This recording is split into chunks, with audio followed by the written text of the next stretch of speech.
Hello, नमस्ते and welcome to my new channel Arogya Ayurveda. इस channel के थ्रू आप लोगों को जितनी भी डिसीजेज हैं उनके बारे में अवगत कराया जाएगा, उनकी लेटेस्ट इंफॉर्मेशन शेयर की जाएगी, साथ में ही उनके मॉडर्न ट्रीटमेंट और आयुर्वेद ट्रीटमेंट के बारे में बताया जाएगा जो कि आप घर पे ही कर सकते हैं। साथ में आप लोगों को मेडिसिन भी फ्री ऑफ कॉस्ट प्रोवाइड की जाएंगी। तो इस चैनल से जुड़े रहें, लाइक शेयर और सब्सक्राइब कर दें इस चैनल को, ताकि आप लोगों को नई इंफॉर्मेटिव इंफॉर्मेशन मिलती रहे। चलिए स्टार्ट करते हैं वीडियो। आज इस वीडियो में हम कोरोना वायरस की पैथोफिजियोलॉजी समझेंगे। तो देखते हैं सबसे पहले ये कोरोना वायरस का स्ट्रक्चर। सबसे पहले हम स्ट्रक्चर समझते हैं, फिर उसकी फिजियोलॉजी समझेंगे और फिर उसकी पैथोलॉजी और उससे क्या क्या कॉम्प्लिकेशंस होते हैं वो सारी चीजें इसी लेक्चर में डिस्कस करेंगे। तो सबसे पहले समझते हैं ये वायरस। ये है वायरस का स्ट्रक्चर। वायरस के दो पार्ट होते हैं। ये जो अंदर वाला पार्ट है इसे क्या बोलते हैं अपन? Viral RNA code. इसे क्या बोलते हैं अपन? Viral RNA code. ये उसका जेनेटिक मटेरियल है। ये कैसा जेनेटिक मटेरियल है? Single stranded RNA. ये जो कोरोना वायरस है कैसा आरएनए है? Single stranded RNA. तो इसके अंदर वाला कैसा है? Viral single stranded RNA code. और ये जो बाहर चोंच जैसा स्ट्रक्चर है ये क्या है इसका? Viral protein code. तो वायरस जो है ये किन दो चीजों से बना हुआ है? अंदर की तरफ वायरल आरएनए कोड और बाहर की तरफ वायरल प्रोटीन कोड। ये तो इसका स्ट्रक्चर हो गया वायरस का। आई होप ये स्ट्रक्चर समझ में आया होगा। नेक्स्ट हम इसकी फिजियोलॉजी और पैथोलॉजी समझते हैं। तो ये जो वायरस है ये हमारे नॉर्मल सेल को इन्फेक्ट करेगा। कैसे इन्फेक्ट करेगा हमारे नॉर्मल सेल को? सबसे पहले किसी इन्फेक्टेड पर्सन के हम क्लोज कांटेक्ट में जाएंगे तो ये ड्रॉपलेट इन्फेक्शन एरोसोल वगैरह से फैलेगा। जैसे अगर अपन ने मास्क नहीं लगाया है और सामने वाले पर्सन ने भी मास्क नहीं लगाया, हमने स्नीज कर दिया और मैं इन्फेक्टेड हूं तो सामने वाला पर्सन भी इन्फेक्टेड हो जाएगा। इसी तरह से ये हमारी सेल में एंटर करेगा। ये हमारी सेल है, इसके अंदर हम क्या वायरस की पूरी पैथोलॉजी समझेंगे। ये एक एनिमल सेल है। ये बाहर वाली लेयर प्लाज्मा मेम्ब्रेन, इसके अंदर वायरस ने एंट्री की। तो virus is introduced in the host. Host क्या होता है? जिसके घर में हम रहते हैं उसे ही होस्ट कहा जाता है। तो हम अपने माता पिता के घर में रहते हैं तो माता पिता क्या हो गए? होस्ट हो गए। इसी तरह से वायरस किसके अंदर रह रहा है? हमारी ह्यूमन बॉडी के अंदर रह रहा है तो उसके लिए ह्यूमन बॉडी क्या हो जाएगी? होस्ट हो जाएगी। तो ये वायरस किसके अंदर आ गया? ह्यूमन बॉडी के अंदर थ्रू स्नीजिंग या फिर क्लोज कांटेक्ट में आने से कोरोना पर्सन के। फिर उसके बाद जो ये वायरल आरएनए था, वायरस के पास है क्या? Single stranded RNA. वायरस के पास है क्या? सिंगल स्ट्रैंडेड आरएनए है।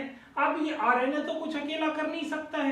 क्यों? क्योंकि इसको डीएनए में कन्वर्ट होना पड़ेगा तभी वो अपनी कॉपीज बना पाएगा।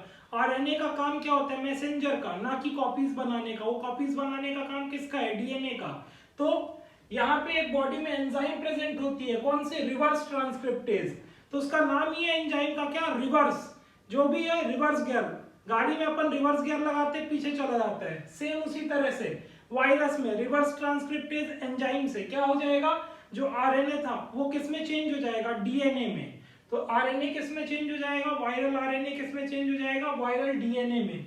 और ये जो वायरल डीएनए है ये हमारे जीनोम के साथ इनकॉर्पोरेट हो जाएगा। ये हमारा डीएनए है, हमारे डीएनए ये उसका न्यूक्लियस है, उसी के साथ ये क्या इनकॉर्पोरेट मतलब मिक्स हो जाएगा। हमारे डीएनए के साथ वो मिक्स हो जाएगा। अब डीएनए का काम क्या है? कॉपीज बनाना। तो डीएनए का सबसे पहला काम क्या है? रेप्लिकेशन। तो यहाँ पे वायरस का जो डीएनए ये अंदर आ गया। अब ये डीएनए जो है ये रेप्लिकेट होंगे और नए नए वायरस बनाएंगे। ये एक नया कोरोना वायरस, ये रेप्लिकेट होके नया कोरोना वायरस बन गया और इसी तरह से ये वायरस हमारी बॉडी में मल्टीप्लाई होंगे। ये तो हो गई वायरस की पैथोफिजियोलॉजी। ये काम था पूरा का पूरा वायरस का। अब इसके रिप्लाई में या इसके रिस्पॉन्स में हमारी बॉडी क्या एक्ट करती है वो समझते हैं। हमारी बॉडी से कैसे काउंटर करती है, कैसे साइटोकाइनिन स्ट्रॉम आता है, वो सारी चीजें अभी हम इसके सारे के सारे कॉम्प्लिकेशंस डिस्कस करेंगे। अब नेक्स्ट देखते हैं इसके कॉम्प्लिकेशन। हमारी बॉडी इसे कैसे काउंटर करती है? तो हमारी बॉडी में प्रेजेंट होते हैं साइटोकाइनिन बैरियर। कौन से barrier? Cytokinin barrier. Cytokinin barrier का काम क्या होता है? इसी वायरस से लड़ने का काम होता है साइटोकाइनिन बैरियर का। ये साइटोकाइनिन क्या रिलीज करते हैं? इंटरल्यूकिन रिलीज करते हैं। ये साइटोकाइनिन क्या रिलीज करेंगे? इंटरल्यूकिन रिलीज करेंगे। ये साइटोकाइनिन क्या रिलीज करेंगे? इंटरल्यूकिन। अब यही इंटरल्यूकिन क्या करते हैं, वायरस को जाके खत्म करते हैं। ये जो नए वायरस बने इनको क्या करेंगे, खत्म करेंगे। ये इंटरल्यूकिन का काम क्या है, जो न्यूली प्रोड्यूस्ड वायरस है उनको खत्म करना। लेकिन जो ये कॉम्प्लिकेशन होता है इस डिसीज में, कोरोना वायरस में जो कॉम्प्लिकेशन होता है वो क्या होता है, ये साइटोकाइनिन का स्ट्रॉम आता है।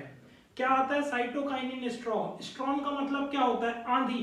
जब आंधी चलती है तो वो ये नहीं देखती कि हमारा घर उजड़ रहा है, मेरे रिश्तेदार का घर उजड़ रहा है कि दुश्मन का घर उजड़ रहा है, वो सारे घर उजाड़ देती है, चाहे वो दुश्मन के हों चाहे अपने हों।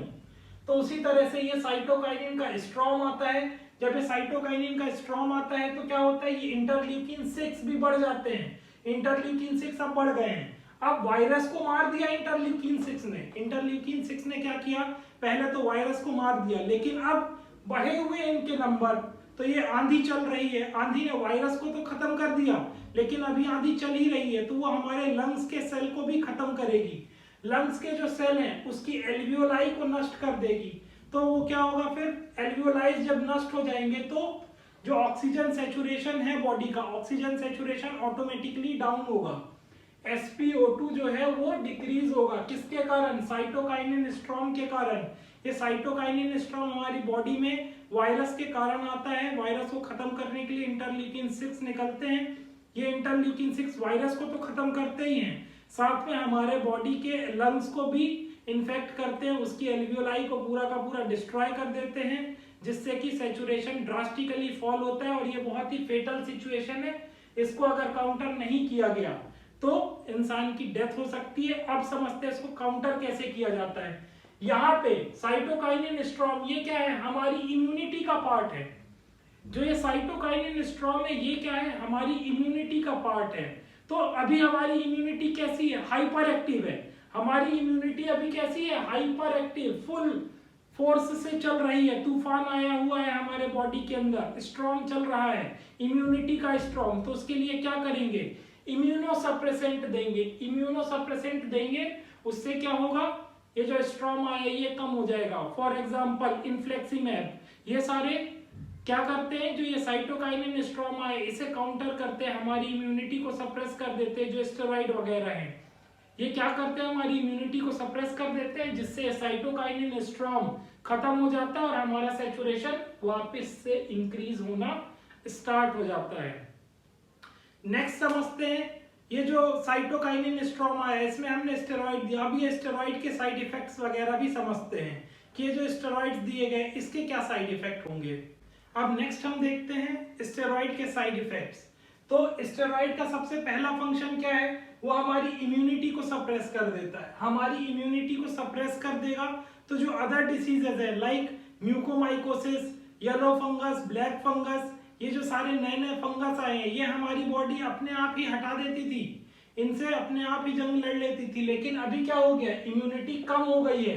तो अब इम्यूनिटी कम हो गई है तो ये जो फंगस वगैरह ये हमारी बॉडी में इजीली अटैक कर सकते हैं। और एक और जो ट्यूबरक्लोसिस है, ट्यूबरक्लोसिस की भी समस्या मरीजों में देखी जा रही है। जो कोरोना वायरस से तो जंग जीत लेते हैं मगर टीबी से जंग में उन्हें दिक्कत आती है, क्योंकि अब क्या हुआ है, इम्यूनिटी जो है वो कम हो गई है।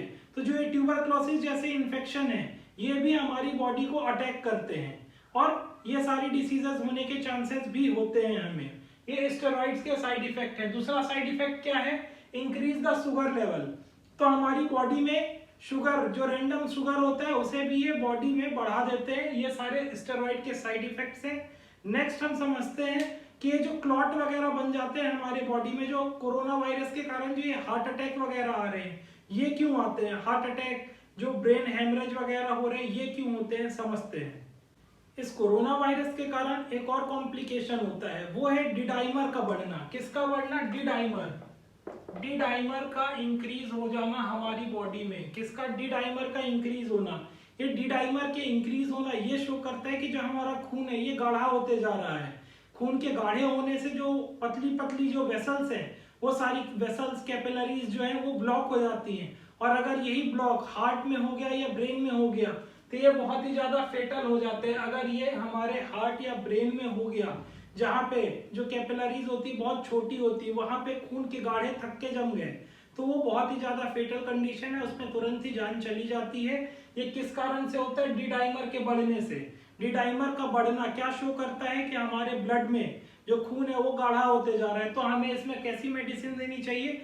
हिपेरिन वगैरह, जो कि ब्लड को पतला कर दें, ऐसी मेडिसिन हिपेरिन वगैरह।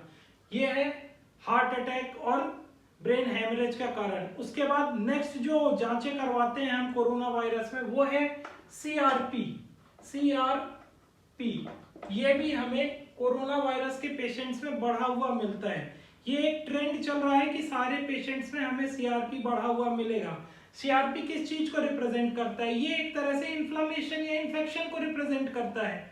सीआरपी इन्फ्लेमेशन, इन्फेक्शन को रिप्रेजेंट करता है, तो वो तो ऑब्वियसली बढ़ा हुआ मिलेगा, क्योंकि सभी को पता है कोरोना वायरस में जो हमारे जो लंग्स के जो सेल है वो इन्फ्लेमेट हो चुके हैं, इन्फेक्टेड हो चुके हैं, तो सीआरपी ऑटोमेटिकली हमें इंक्रीज्ड मिलेगा। लेकिन जो सबसे जरूरी चीज है वो है IL-6 की जांच करवाना। किसकी? IL-6, interleukin 6। अगर ये बढ़ा हुआ है तो खतरे की बात है। अगर सीआरपी बढ़ा हुआ है तो उतना घबराना नहीं है, क्योंकि ये इन्फेक्शन है, ये क्योर हो जाएगा। लेकिन ये जो IL-6 है इसका बढ़ना, ये एक आंधी है। IL-6 क्या है? आंधी है, जिसे काउंटर करना इतना आसान नहीं होता। ये वायरस के साथ साथ हमारे बॉडी की सेल्स को भी डिस्ट्रॉय करते हैं। सीआरपी सिर्फ इन्फ्लेमेशन को शो करता है, ये ट्रेंड चेक करने के लिए किया जाता है। लेकिन IL-6 का बहुत ही ज्यादा इंपॉर्टेंस है कोरोना वायरस में। इससे क्या हम साइटोकाइनिन स्ट्रॉन्ग का पता लगा सकते हैं। आई होप ये वीडियो आप लोगों को सारी इंफॉर्मेटिव लगी होगी। कोरोना वायरस की पूरी पैथोलॉजी, फिजियोलॉजी सब कुछ समझ में आया होगा। इससे हम कैसे बच सकते हैं, इसके सरकार ने गाइडलाइंस दिए हुए हैं, उनको फॉलो करें। और अगर आपको कोरोना वायरस से रिलेटेड कोई भी कॉम्प्लिकेशंस हो रहे हैं, उसके लिए आप आरोग्य आयुर्वेदा के व्हाट्सएप नंबर पे कॉल कर सकते हैं या फिर मैसेज कर सकते हैं। जो भी आपको फर्दर कॉम्प्लिकेशंस हो रहे हैं उसका फ्री ऑफ कॉस्ट ट्रीटमेंट दिया जाएगा। साथ में मेडिसिन भी फ्री में दी जाएंगी टिल द स्टॉक्स लास्ट। और इस वीडियो को ज्यादा से ज्यादा लोगों तक शेयर करें ताकि ये इंफॉर्मेशन उन तक पहुंचे। Thank you for watching this video.